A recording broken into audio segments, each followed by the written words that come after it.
Hello everybody, this is Coach Tara Woodruff, the helpful entrepreneur, coming to you out of Holiday, Florida.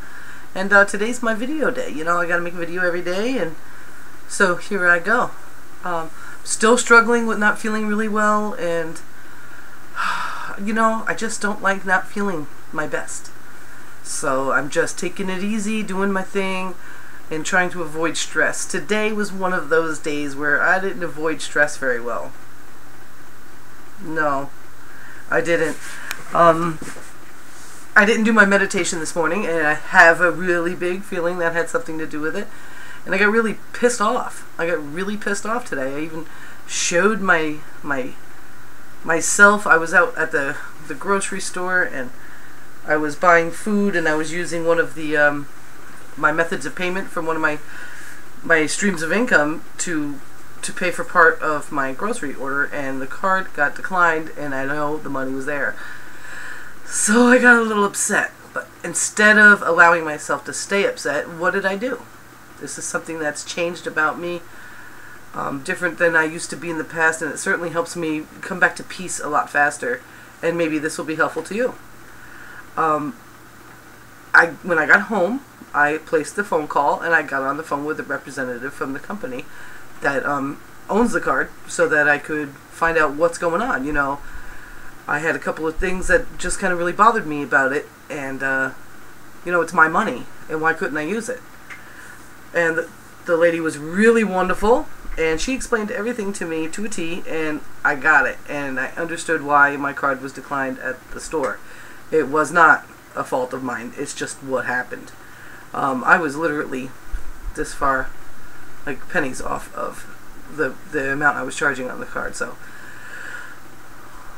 what I learned from it is, and this this is a new thing for me. This is something that I learned from, I don't know if you know Amy Shapiro Solomon. I learned from her, and I learned from my friend Gregg about when you get yourself up against a little wall, even if it's just a small wall. You know, it's not like I couldn't overcome that situation at the grocery store. I just had allowed me to get really angry. You know, you work hard for your money, so you gotta kind of be in a flow position about it, but sometimes you gotta stand up for yourself with it. If you allowed, you know, a company or a credit card or a bank or a person to kind of get money from you a little bit at a time, all the time, eventually that adds up to a lot of money over a period of time.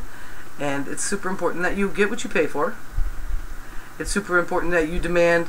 The only reason why we shop anywhere, whether it be the company that you're using for a bank, or whether it be, you know, the place where you go grocery shopping, or where you get your, you know, whatever it is that you purchase, you choose that experience based on the way people treat you at the company. There's a reason why Publix, my most disliked shopping center in all of, you know, the Southeast, make so much money, is because their customer service, regardless of how the person feels that's giving you that customer service, you would never know it. They are very good at providing with you the customer service that you expect when you walk into a place of business. So keep that in mind. So when somebody or some company or some service that you're paying for, whatever it is, doesn't meet your expectation of customer service, you need to head it on immediately. You don't wait and hold because it will help you. It will help you to hold resentments, especially in creating negative attitudes about money. And Amy taught me this. A while back, we were going to an event, and she was my ride. She hooked me up with a ride all the way to St. Louis from Florida. Pretty amazing stuff. And I noticed something about her on the ride that I was like, at first I was like, and then I was like, and I started asking her questions. How do you do that? What happened was, the final thing that happened was, we were on our way back from our event, and we needed to stop. We could not drive straight through. And what she did is she got on her iPad, and she found the place that, like, you know, one of those discount places that you can find a hotel, you know, like hotels.com or whatever. And she picked Harrah's Resort out there in the middle of, I don't even know where the heck it was. It was that place where Superman place, Metropolis or something like that, something crazy. And it was a beautiful resort. And she ordered the rooms right from her thing, and she specifically said non-smoking rooms, right?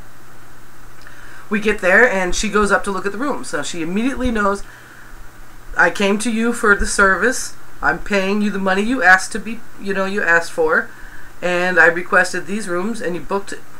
So I'm going to look at my rooms, before I sign off. And she goes up to the room, and it turns out that the rooms were smoking rooms, and she's a non-smoker. I don't know if she's an ex-smoker or what. I don't know. I don't personally care whether or not it's a smoking room or not. I can go outside to smoke a cigarette, or I can sit right in my room and smoke a cigarette. I'm cool with that. So she came downstairs. She said, that is not what I asked for. I asked for non-smoking rooms specifically. You told me you had them, and I made the reservations, and now it's 2 o'clock in the morning. Where are we going to go? You have to make this right. Well, they said, okay, they did their little backtrack and try to get their stuff figured out. And she said, no, if you can't make an arrangement with Hotels.com to be honest about the rooms that are available, then you should unlist your hotel with them. Because right now, I'm very unhappy. Even though I got a deeply discounted room, doesn't mean I shouldn't be getting what I asked for. Because that's why you're giving me the deeply discounted rooms, because I actually went to the website and ordered the room. And she made her point very clear, and she did it in a very professional manner. We decided to keep the rooms because driving on would have been crazy, but they sweetened the pot. They made sure 100% that we were going to be taken care of, and that the deep discount was on the non-smoking room, and it was going to be even deeper discounted for the smoking room. She didn't want to smell it in the curtains and the floor or nothing, and she was right. And what we ended up getting, I believe she got like a 50% discount on top of the discount that she got for using Hotels.com, and we got free breakfast. That wasn't normally with the meal, with the plan. So we got to go downstairs in the morning and have a complete breakfast, and all we had to worry about was tipping, and we had a deeply discounted room because they didn't meet her expectation of service. Later on during the trip, we went to a little fast food restaurant that is popular like in the Midwest I'd never heard of, and I made a mistake, and I was on a really extreme budget. This is when our shit was scary. Okay, I had my daughter with me. She's pregnant, 4 months pregnant, and we are just down to nothing for money. Luckily my daughter had won $100 at our team meeting or whatever, but she still, heard the end of it for, it was just crazy. So we were literally, trying to take $5 and make it so that we both could eat, and if I couldn't, then she could, you know what I'm saying? And we ordered something on the menu, and it was, order fries and some whatever sandwich they had there that we wanted. I can't remember exactly what it was. And I noticed that, as a meal, it was, like $5.99, and so we ordered it, and the guy behind the counter is like, oh, that'll be $13, and it was like, what? And so Amy said, okay, Terry, now is when you've got to do it. You can't wait till you're pissed off eating it in the car. You've got to tell them, hey, if this was something that could have been offered to you at $5.99, it's the same exact items that you ordered, and you were paying a la carte for, the reason why you're here spending your money is because you expect that the people that are serving you will say, hey, you know what? That's totally awesome, but I want to remind you that if you purchase that in a family meal, you will pay far less money. And they didn't do that for you. And now they need to make it right. And you need to stand up for yourself. Lo and behold. So now, when I run across a situation where I feel like I might be getting the shorter end of the stick, or I might not be getting the service that I'm asking for, or that I'm paying for, I take action, and I pick up the phone and I make the call, and I find out what's up. And if they still haven't made me satisfied with their explanation, I ask for something back. Okay?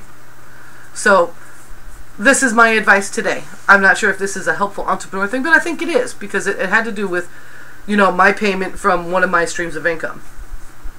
And it turned out that, It wasn't the card company that was charging me for this and that and this and that, making my balance so much smaller than it was.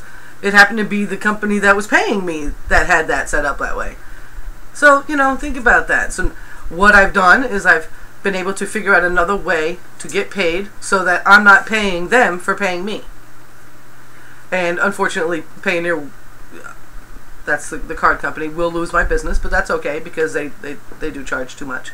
But when I got on the phone with this woman, she explained it all to me perfectly, and I am happy.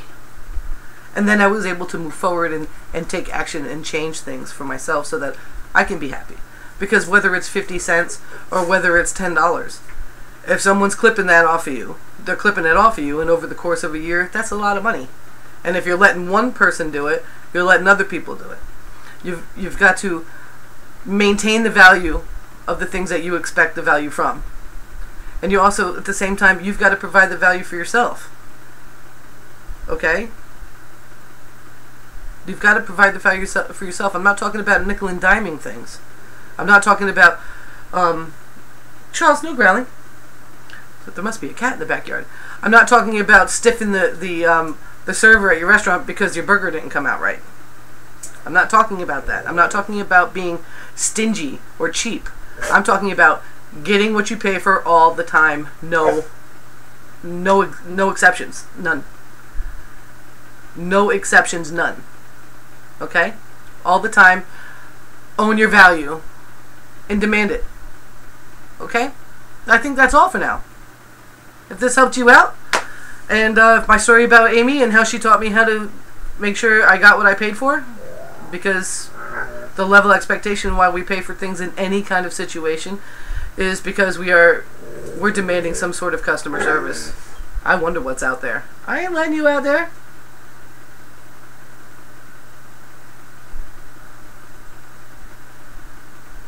You know, get what you pay for what you get. Got it? Love you all. It's Coach Tara coming to you out of Holiday, Florida. Bye.